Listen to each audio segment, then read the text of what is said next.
Hello everyone, welcome to exam info academy. जैसा कि आप सभी लोग जानते हैं, हम यूपीएससी के लिए जीके पार्ट के लिए प्रैक्टिस पेपर लेकर आ रहे हैं। इसी कड़ी में ये 5th प्रैक्टिस पेपर है। अगर आप इससे पहले 4 प्रैक्टिस पेपर करना चाहते हैं तो प्लेलिस्ट करंट अफेयर्स के नाम से होगा, एक फोल्डर, एक प्लेलिस्ट होगी, उसमें चले जाइएगा। आपको पहले 4 वहाँ मिल जाएंगे और 5वां ये भी। और अभी तक हमसे यूपीएससी वाले लगभग फॉर्म भरने वाले तो 1 लाख के करीब थे, लेकिन हमारे चैनल पर अभी जुड़े नहीं हैं। तो बाकी अगर आप एक दूसरे को जानते हैं तो हमारी वीडियो को शेयर कर दीजिएगा और जो सब्सक्राइब नहीं किए हैं वो कर लीजिएगा। चलिए आगे बढ़ते हैं। ये प्रैक्टिस पेपर 5th है। 4th से मुझे थोड़ा सा तो ये डिफिकल्ट लगा है कंपैरिजन में। तो मार्क्स बताइएगा मुझे आपके कितने आए हैं। चलिए शुरुआत करते हैं। डायरी निकाल लीजिए, पेन निकाल लीजिए।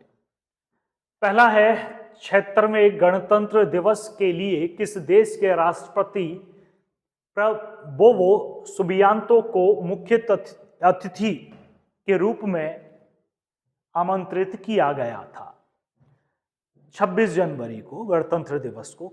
तो वो किस देश से संबंधित है ये बताना है। और सही, मैं पहले 4 ऑप्शन बता दूं फिर मैं सही आंसर बताता हूं। पहला ऑप्शन है लाओस, दूसरा है सिंगापुर, तीसरा ब्राजील और चौथा है इंडोनेशिया। मैं करेक्ट आंसर पे टिक लगाऊंगा, पॉज कर सकते हैं आप वीडियो को। सही आंसर है इंडोनेशिया। अगर आपको लगता है कि हमने कोई गलत आंसर कोड किया है तो आप हमें कमेंट में लिखकर बता सकते हैं। गलती तो हो ही सकती है, किसी से भी हो जाती है, हमसे भी हो सकती है, तो आप बता दिया करें। चलिए क्वेश्चन नंबर 2 पर है। अब हम देश के पहले राइटर्स विलेज का उद्घाटन किस राज्य में किया गया है। यह राष्ट्रीय करंट अफेयर्स का ही पार्ट है, भारत से संबंधित है कि किस राज्य में देश के पहले राइटर्स लिखने वाले विलेज का उद्घाटन किया गया है। 4 ऑप्शन है, असम है, सिक्किम है, मेघालय है और उत्तराखंड है। टिक कीजिएगा, हम आंसर बता रहे हैं। सही आंसर है हमारे हिसाब से उत्तराखंड। उत्तराखंड में ये कुछ जिलों को बनाकर ऐसे बनाया गया है। तीसरे क्वेश्चन पर हैं अब हम। भारतीय तटरक्षक बल द्वारा लॉन्च किए गए 2 स्वदेशी गश्ती जहाजों के नाम क्या हैं। ध्यान रहे, भारतीय तटरक्षक बल द्वारा लॉन्च किए गए 2 स्वदेशी गश्ती जहाजों के नाम क्या हैं। पहला ऑप्शन है अजय और अमृत, दूसरा ऑप्शन है अदम्य और अक्षर, तीसरा ऑप्शन है आकाश और अनंत, चौथा ऑप्शन है अचल और अभिनव। तो कौन से 2 स्वदेशी गश्ती जहाजों के नाम हैं वो बताने हैं आपको। मैं टिक करता हूं। सही आंसर है 3rd का अदम्य और अक्षर, बी ऑप्शन। हमारे हिसाब से बी ऑप्शन सही है। आगे बढ़ते हैं। 4th, हाल में किस बैंक को भारत का सर्वश्रेष्ठ बैंक घोषित किया गया है। बैंकिंग की चर्चा है, बैंक के क्वेश्चंस आते हैं। हाल ही में किस बैंक को भारत का सर्वश्रेष्ठ बैंक घोषित किया गया। पहला ऑप्शन है SBI, State Bank of India, दूसरा PNB, Punjab National Bank, HDFC bank और बंधन बैंक। 4 बैंक ऑप्शन में है, आपको लगाना है सर्वश्रेष्ठ बैंक किसे घोषित किया गया है। तो करेक्ट आंसर है स्टेट बैंक ऑफ इंडिया। पहला ऑप्शन सही है। 5th क्वेश्चन पर हैं। बरदा वन्यजीव अभयारण्य का उद्घाटन किस राज्य में किया गया है। 4 हैं ऑप्शन में, असम, गुजरात, हिमाचल प्रदेश और हरियाणा। बरदा वन्यजीवन अभयारण्य कहाँ स्थित है ये भी बोल सकते हो आप। कहाँ उद्घाटन किया, किस राज्य से संबंधित है। तो करेक्ट आंसर है गुजरात। क्वेश्चन नंबर 6 पर आते हैं।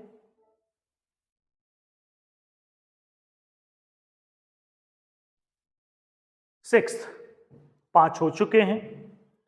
क्वेश्चन नंबर 6 है, भारत की पहली निजी सैन्य विमान फैक्ट्री का उद्घाटन किस राज्य में किया गया है। यह निजीकरण का एक उदाहरण है कि सैन्य विमान फैक्ट्री ये निजी है, व्यक्तिगत। तो किस राज्य में किया गया है आप अनुमान लगा लेंगे, मुझे बताने की जरूरत नहीं है। मैं ऑप्शन बोलता हूं, उत्तर प्रदेश, तमिलनाडु, हिमाचल प्रदेश और गुजरात। आपका अनुमान लगा लिया होगा कि किस राज्य में ऐसा हो सकता है। आप बिल्कुल सही हैं, आंसर है गुजरात। चलिए आगे बढ़ते हैं, मैं कुछ नहीं बोलूंगा आज तो। अंडर 23 कुश्ती विश्व चैंपियनशिप का आयोजन कहाँ किया गया है? अंडर 23 कुश्ती विश्व चैंपियनशिप का आयोजन कहाँ किया गया है? किस शहर में है, किस देश के किस शहर में? खैर ये नहीं पूछा, 4 ऑप्शन उन्हीं में से बताने, शहरों के नाम है नई दिल्ली, पेरिस, बर्लिन या फिर तिराना। 4 ऑप्शन है। एक मुश्किल क्वेश्चन है आपके पास, आपने पढ़ा है तो ही आप कर पाएंगे। इसका आंसर है डी, तिराना। अगले क्वेश्चन पर आते हैं, प्रश्न 8वां ये प्रश्न है, किस राज्य सरकार ने हाल ही में राज्य में विशेष शिक्षा जोन बनाए जाने की घोषणा की है? अच्छा क्वेश्चन है, एजुकेशन के हिसाब से आप सोचोगे तो बहुत अच्छा क्वेश्चन है, आपको इसकी जानकारी विशेष तौर पर होनी चाहिए। किस राज्य सरकार ने, तो राज्य का नाम आपको बताना है, विशेष शिक्षा जोन कहाँ बनाया है। जिसे ना पता हो, जब मैं आंसर बताऊंगा तो वो एक रिएक्ट करेगा, ये कब हुआ, वो क्या मन से निकलेगा उसके, ये कब हुआ, ये निकलेगा। चलिए इसे आता है तो आता ही है। पहला ऑप्शन हरियाणा, दूसरा उत्तर प्रदेश, तीसरा आंध्र प्रदेश और चौथा केरल है। 4 में से सही उत्तर है, मैं बताने जा रहा हूं, सही उत्तर है उत्तर प्रदेश। हाँ जी, निकला ना, ये कब बनाया गया तो विशेष शिक्षा जोन बनाया गया, जाने की घोषणा की है, मतलब घोषणा की है, हो सकता है बन जाए। क्वेश्चन नंबर 9,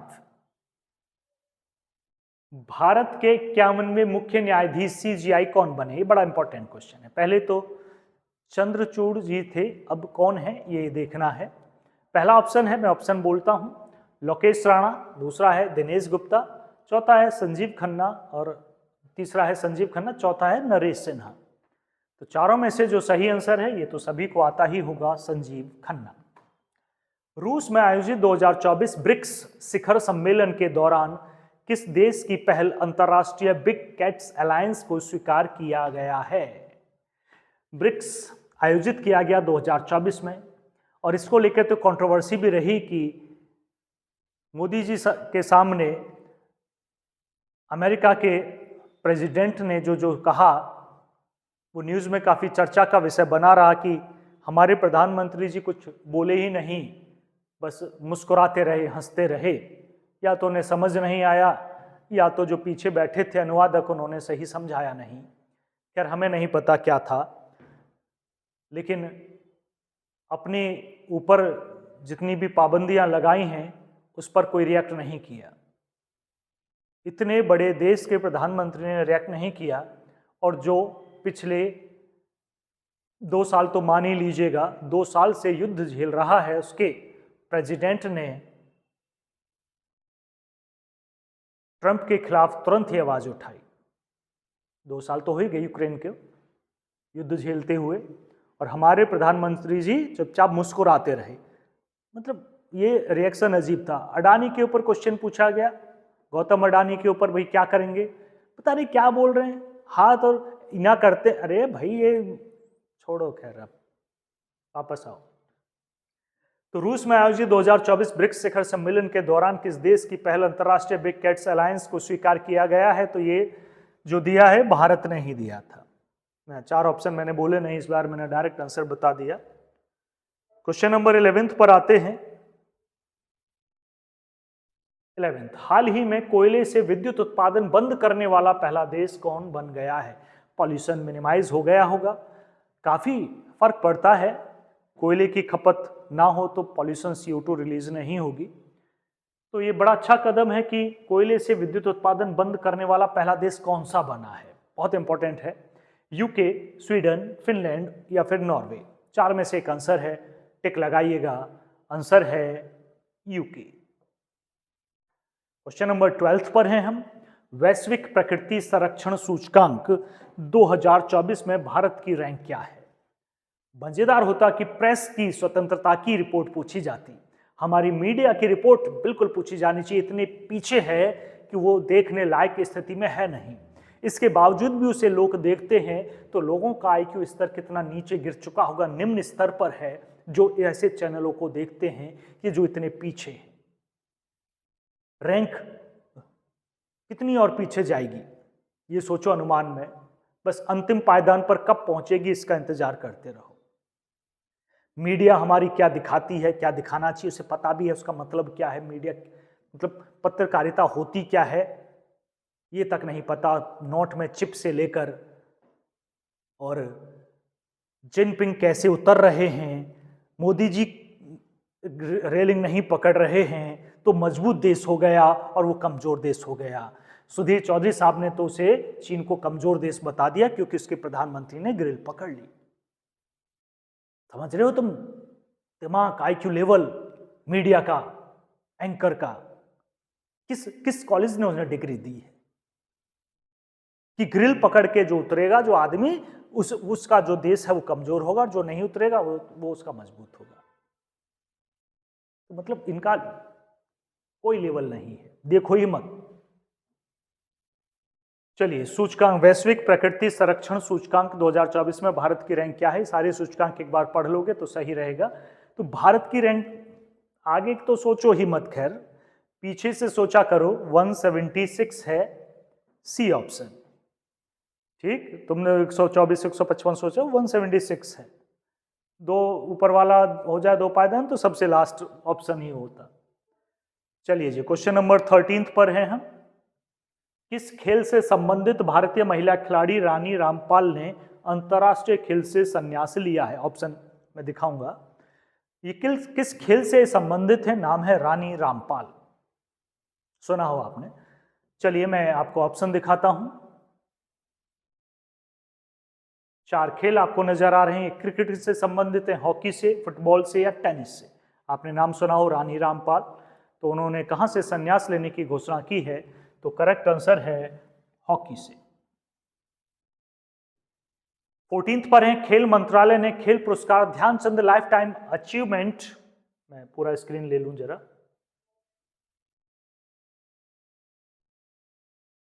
खेल मंत्रालय ने खेल पुरस्कार ध्यानचंद लाइफ टाइम अचीवमेंट पुरस्कार के स्थान पर किस खेल पुरस्कार की शुरुआत की है?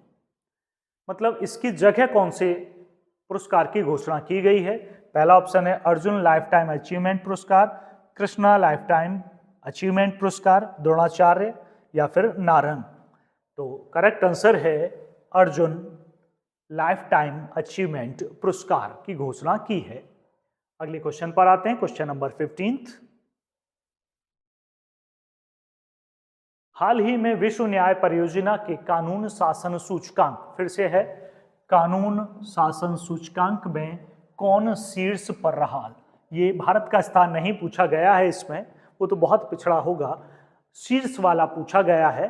तो ये ऐसे बहुत कम क्वेश्चन है, रेयर है, जनरली तो भारत का स्थान ही क्या है यही क्वेश्चन बनता है।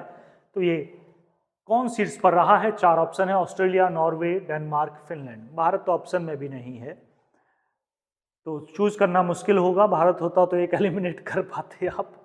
चलिए सही आंसर है डेनमार्क, सी। एशियन डेवलपमेंट बैंक ने किस राज्य को फोटोवोल्टेक सुविधा के लिए ऋण स्वीकृत किया है? Asian development bank. हाँ जी, भारत ने इस पे बहुत अलग अलग राज्यों ने ऋण लिया है। तो मैं जो बात कर रहा हूँ वो है फोटोवोल्टेक सुविधा के लिए ऋण स्वीकृत किया है। तो वो राज्य कौन सा है, किसके लिए दिया गया है? उत्तर प्रदेश के लिए है, राजस्थान के लिए है, मध्य प्रदेश के या फिर असम के लिए है? एक महत्वपूर्ण क्वेश्चन है ये। तो ये लिया गया है असम, असम ने ये लोन लिया है, मतलब ऋण लिया है, तो असम इसका आंसर है। अगले क्वेश्चन पर बढ़ते हैं, क्वेश्चन नंबर 17।